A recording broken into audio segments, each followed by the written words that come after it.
Ambassador Krelvax adjusted his ceremonial sash for the third time, his four eyes scanning the docking bay of the Galactic Council's flagship, the Harmonious Dawn.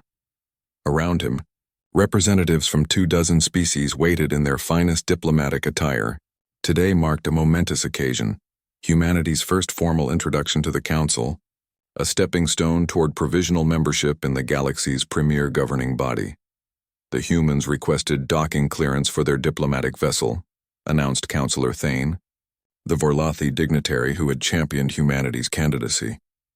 They should arrive within the hour. Krelvax nodded, his chitinous mandibles clicking softly. He had studied the humans extensively. A young species barely 3 centuries into space travel, they had colonized their home system with impressive efficiency, but their technology remained decades behind even the Council's junior members. Still, they showed promise, creativity, adaptability, and a peculiar tenacity that intrigued the elder races. "I wonder what their shuttle will look like," mused Lady Seraph, her crystalline form refracting the bay's ambient light. "The Terrans have such unique aesthetic sensibilities." "Primitive, you mean?" sneered Admiral Vexthor, the Kralthi military observer.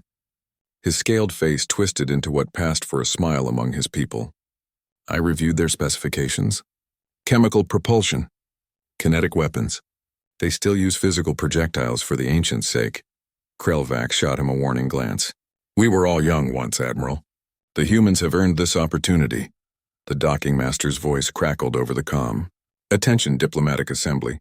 Human vessel approaching. Transmitting identification now." A pause. "Designation UHSF Indomitable. Requesting priority docking at Bay Alpha 1. UHSF. Lady Seraph's tone carried confusion. "What does that stand for?" Before anyone could answer, the bay's viewing screens activated, showing the approaching vessel.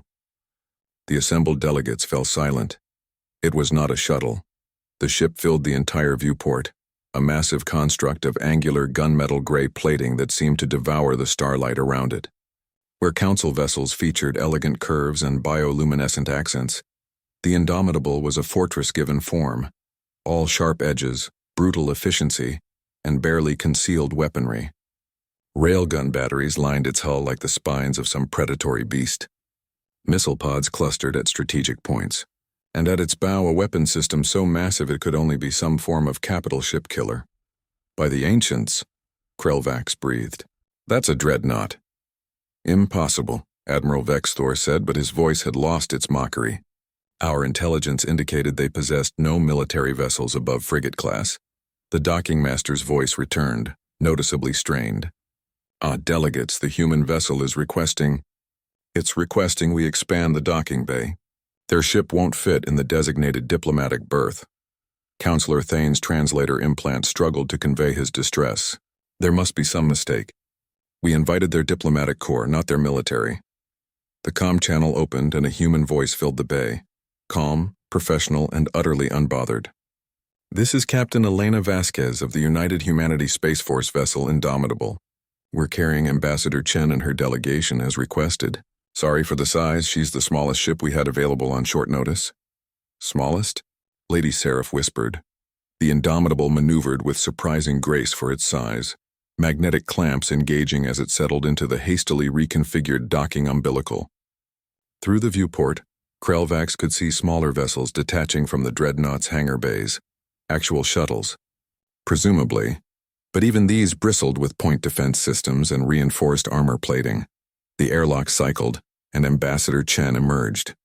She was smaller than Krelvax had expected, her dark hair pulled back in a simple style, wearing a conservative Navy suit rather than any military uniform. Behind her came a modest security detail, no more than protocol demanded, and a handful of aides carrying data tablets.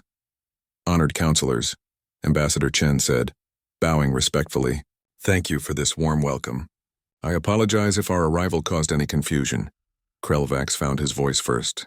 "Ambassador Chen, that is, your vessel is rather impressive." Chen's expression remained diplomatic, but something flickered in her eyes. Amusement, perhaps, or satisfaction. "The Indomitable? She's a good ship. 7 years old, actually. Due for a refit next year." 7 years? Admiral Vexthor's scales had paled to a sickly gray. "Your intelligence reports were accurate, I'm sure," Chen interrupted smoothly. We did only have frigates when you first made contact. That was 8 years ago. We've been busy since then. She gestured to the viewport where the dreadnought loomed. Humanity learned an important lesson early in our space age, Admiral. When you're the newcomer in a galaxy, you don't understand. You don't send a shuttle. You send a statement. Counselor Thane stepped forward, his diplomatic training reasserting itself despite his shock. Ambassador Chen, your statement is certainly received. Perhaps we should retire to the conference chamber. We have much to discuss, including your species' military capabilities, which seem to have been significantly understated. Of course. Counselor. Chen smiled, a predator's smile Krelvax realized with a chill. Though I should mention the Indomitable is just here for show. Our real fleet is waiting at the system's edge. We didn't want to seem aggressive by bringing them all to your doorstep. The delegation exchanged glances, a silent communication passing between species that had worked together for centuries. They had made assumptions about humanity, assumptions about their technology, their intentions, their capabilities. The humans had let them make those assumptions. As Ambassador Chen and her delegation were escorted to the conference chambers, Krelvax lingered at the viewport, studying the dreadnought. Somewhere in his analysis of humanity, he had missed something crucial. Humans didn't just adapt to challenges, they anticipated them. They prepared for them. They built monuments to survival and called them diplomacy. The galaxy had expected a shuttle, a tentative first step by a naive species seeking guidance. Instead, humanity had arrived in a warship and politely requested permission to join the conversation. It was, Krelvax reflected, the most human thing they could have done. The question now was whether the Council was ready for what humanity's membership would truly mean.